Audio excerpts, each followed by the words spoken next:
Hackers rusos interfieren en una elección en los Estados Unidos. La democracia es una infraestructura. Lo que sucedió fue un ataque contra nosotros. Y Estados Unidos planea contraatacar. Cuando se trata de interferir en nuestra elección, es mejor que estemos listos. Surge un nuevo conflicto.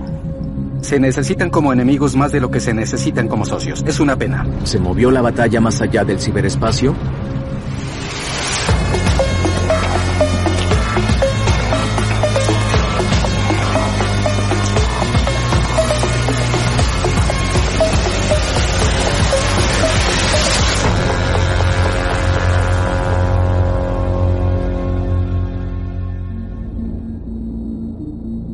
Voy hacia una pequeña ciudad en Lituania, campo en donde se desarrollan las crecientes tensiones entre Rusia y Occidente. Alguna vez fue parte de la antigua Unión Soviética, pero hoy es un país de la OTAN, y la alianza militar occidental se está preparando. Las tropas y los tanques alemanes ruedan por el país por primera vez desde la Segunda Guerra Mundial. Es una escena cargada de simbolismo.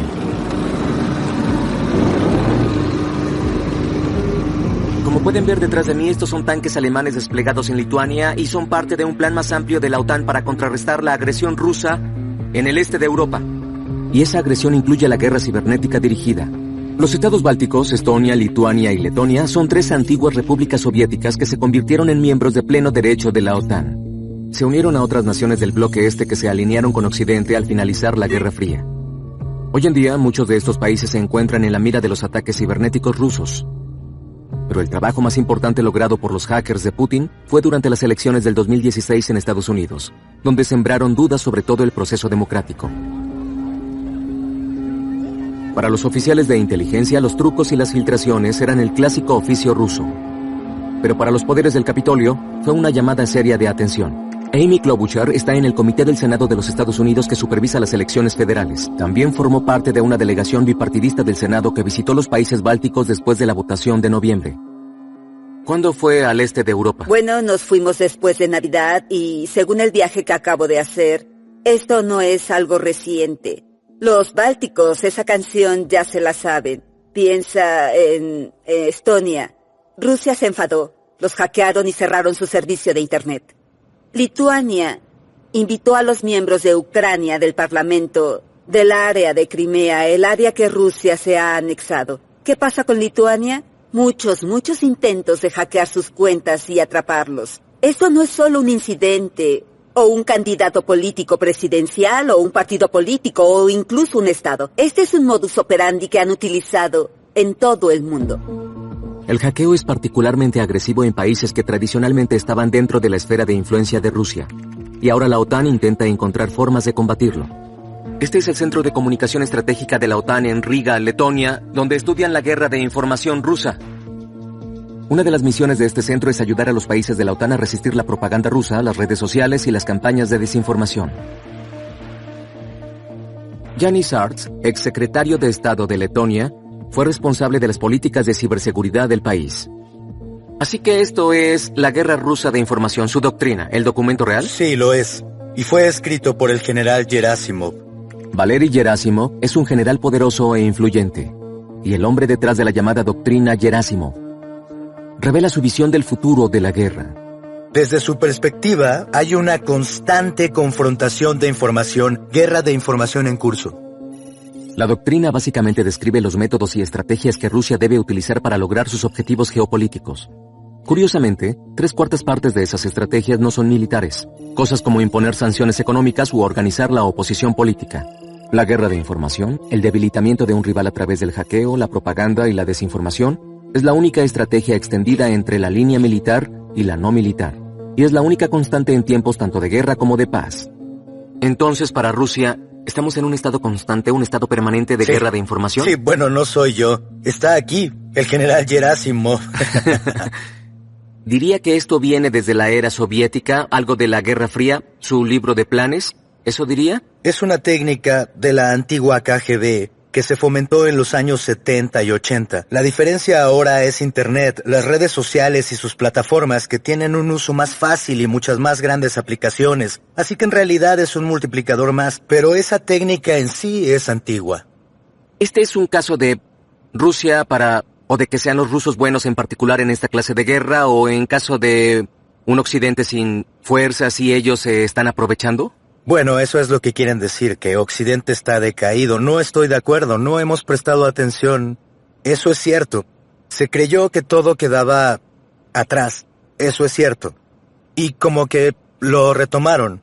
Y es probable que crean que tienen una de las más efectivas técnicas a su disposición en la actualidad, porque en todas las otras áreas, ya sea economía y su infraestructura, o militarmente están muy por detrás. Probablemente la noción de apuntar al proceso de elección con estas técnicas es muy diferente, esperando provocar un efecto más profundo, un cambio de juego.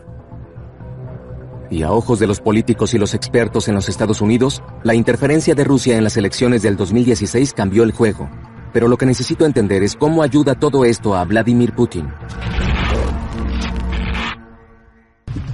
Una vez que los funcionarios estadounidenses concluyeron que Rusia interfirió en las elecciones presidenciales, pueden estar seguros de que comenzaron a planear su respuesta. Pero quiero saber hasta dónde puede llegar una guerra cibernética entre estos dos exrivales de la Guerra Fría. Estoy en Moscú tratando de obtener algunas respuestas oficiales, pero hasta ahora me han rechazado. Así que, en lugar de esperar una reunión formal, me presenté en la Cámara Baja del Parlamento de Rusia, la Duma del Estado, para acorralar a un funcionario. Nos colamos en una fiesta de Estado de la Duma rusa a ver si alguien nos dice algo del DNC. Dentro de la Cámara, la escena es bastante formal. Políticos y militares hablando entusiasmados. La regla de una campaña de desinformación efectiva es no hablar nunca de sus campañas de desinformación. Conozcan al general Vladimir Shamanov. Es el presidente del poderoso Comité de Defensa de la Duma estatal. Él fue comandante en jefe de las tropas aerotransportadas de Rusia. Pero es mejor conocido por los abusos a los derechos humanos que ocurrieron bajo su mando en Chechenia. Esperaba que él me dijera algo sobre los próximos movimientos en el conflicto entre Estados Unidos y Rusia. Aceptó hablar, pero primero, un incómodo viaje en ascensor con un hombre al que los grupos de derechos humanos quieren investigar por presuntos crímenes de guerra. ¿No?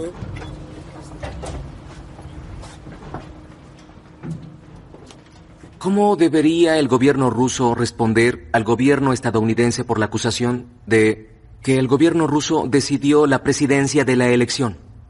No se nos ha proporcionado ninguna evidencia concreta y convincente. Por eso, si hablamos profesionalmente, no hay necesidad de responder a estos procesos, porque si hubiera una interferencia, habría una prueba concreta.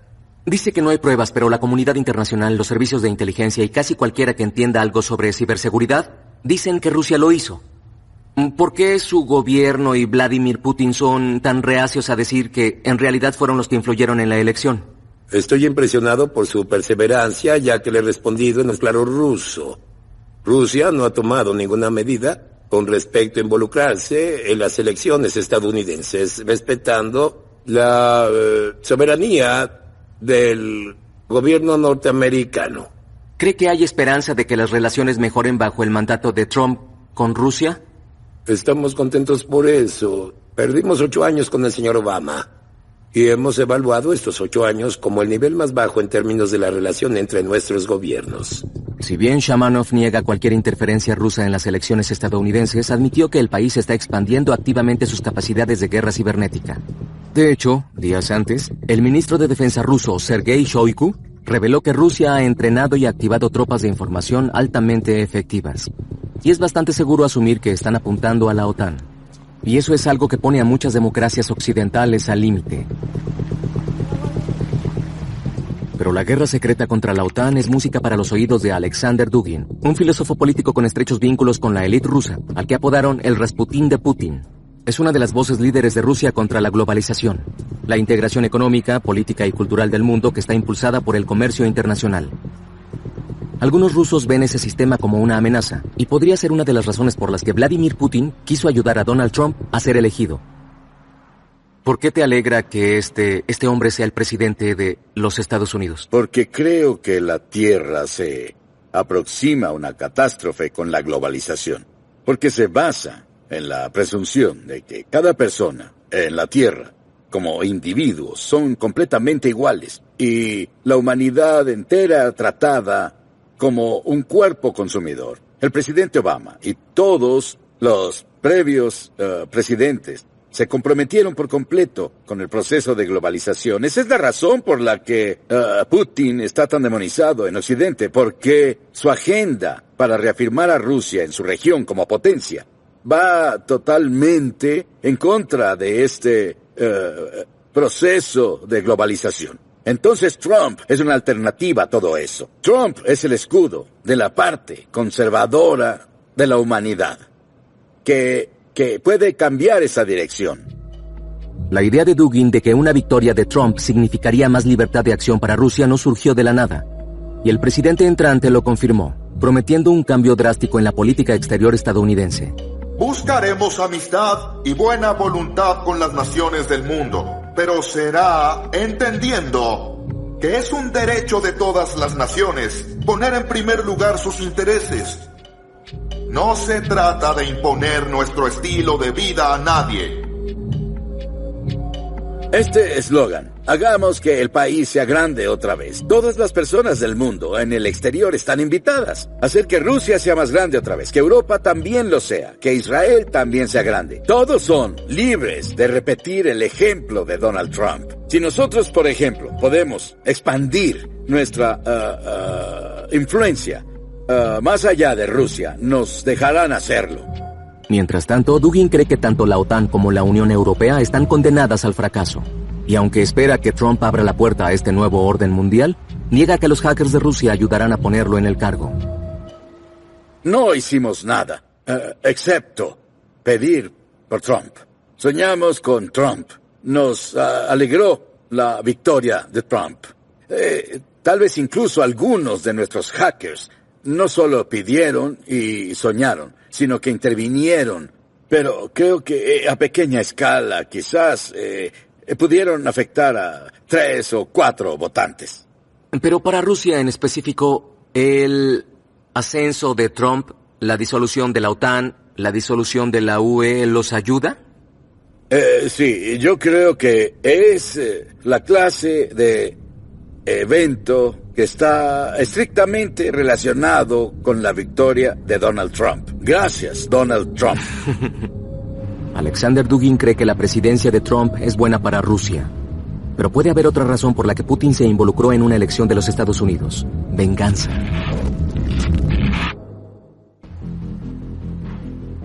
Hubo muchas campañas por las que el gobierno ruso hackearía la campaña para apoyar a Donald Trump sobre su rival Hillary Clinton. Pero para los rusos comunes había algo más que eso. Matt Taibbi es un periodista que cubrió la campaña de Trump para Rolling Stone y vivió y trabajó en Rusia durante más de una década inmediatamente después de la Guerra Fría. Así que, ¿Estados Unidos se entrometió en una elección rusa alguna vez? Por supuesto que sí. Yo estuve allí cuando lo hicieron.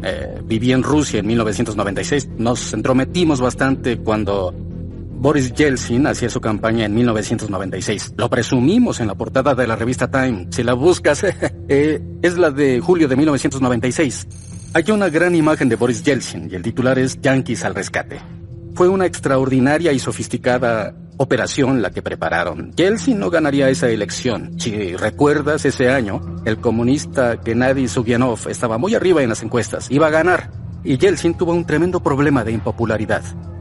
Y ahí fue cuando se dio una serie de eventos con América. En medio de todos ellos, reunieron a todos los futuros oligarcas.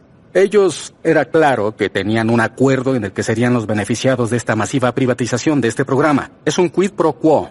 Les daremos todas estas compañías y ustedes ayudarán a la campaña de Boris Yeltsin con sus contribuciones. Inundará el aire con comerciales, ganará las elecciones y luego les entregaré el poder político a ustedes. Correcto, y vamos a traer a los estadounidenses para ayudar a organizar la campaña. Para los rusos, cuando menciono estos puntos, se ríen de mí. Es algo así. ¿Te recordamos lo que hicieron ustedes en el 96? ¿Y esperan que su enfado nos importe? Por favor. Los rusos podrían pensar que interferir en las elecciones del 2016 fue un movimiento aceptable en un juego establecido. Pero para muchos estadounidenses rompieron las reglas. Y en los círculos políticos, el alcance de la interferencia de Rusia fue un llamado a la acción. Podemos tener toda la tecnología, todos los tanques, todas las personas, pero si no luchamos esta guerra, será algo malo. Y en el ciberespacio está la siguiente guerra. Angus King es un senador independiente por Maine. y un miembro del Comité de Inteligencia del Senado. También fue copatrocinador de la Ley de Guerra Cibernética del 2016. ¿Cómo define un ataque cibernético y cómo define un acto cibernético de guerra? Te contesto que tenemos que hacerlo, aún no lo hicimos. ¿Y usted cómo responde a la intromisión en la más importante decisión de liderazgo de la nación? Yo diría que la democracia es una infraestructura. Lo que sucedió fue un ataque contra nosotros.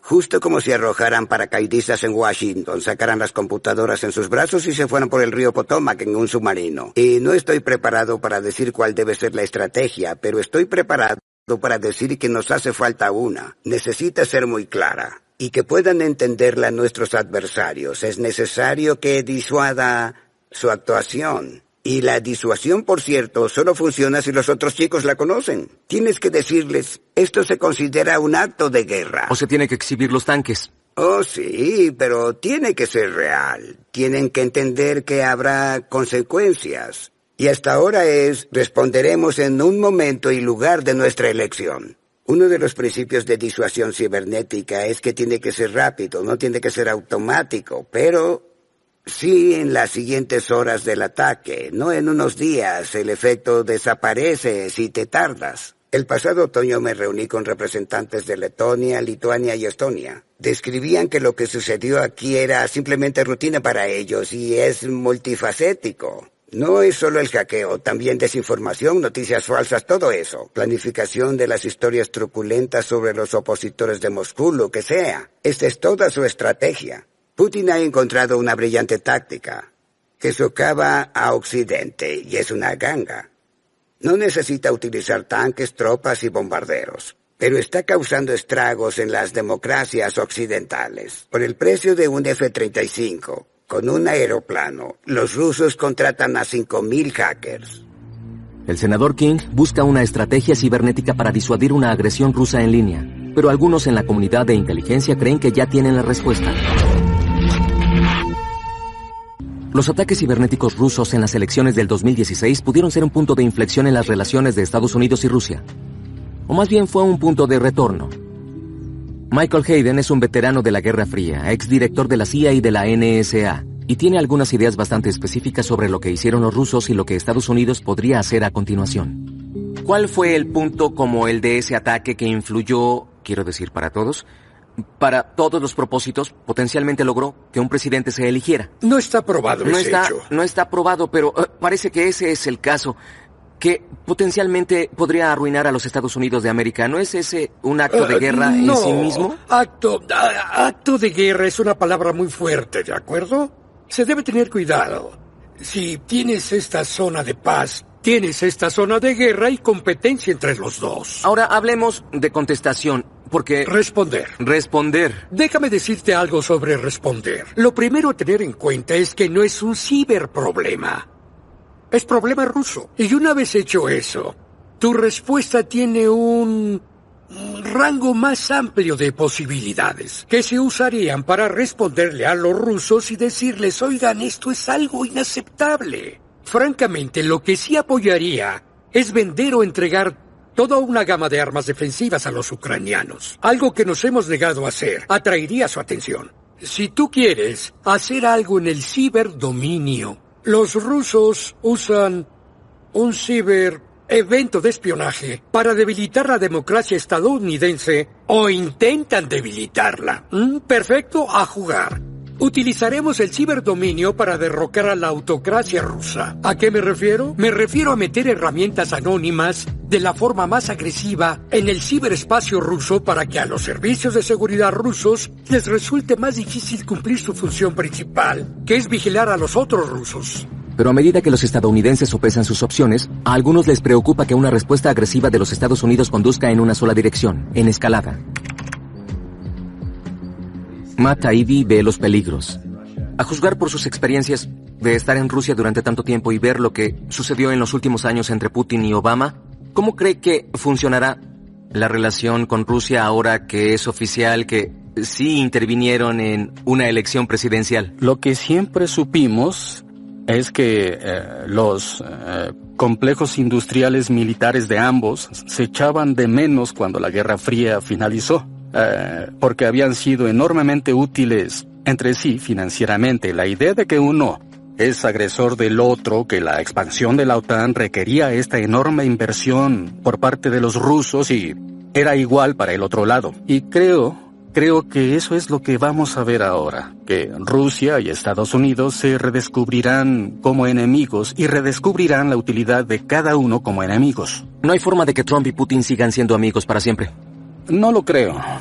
Solo creo que hay demasiado impulso en la dirección de esta nueva Guerra Fría para que eso dure en realidad. Obviamente, Estados Unidos y Rusia tienen intereses comunes, los han tenido y los tendrán siempre, y especialmente con el terrorismo global, ISIS. Hay cosas en las que es realmente beneficioso para nosotros funcionar juntos, pero se necesitan como enemigos más de lo que se necesitan como amigos. Y me imagino que lo que harán es dividir esferas de influencia de la misma manera que lo hicieron antes, y vamos a ver una campaña de rearme masiva y habrá mucho dinero en eso, en espionaje y armamento. Hacia allá creo que van. Como presencié en Lituania, ese rearme ya ha comenzado.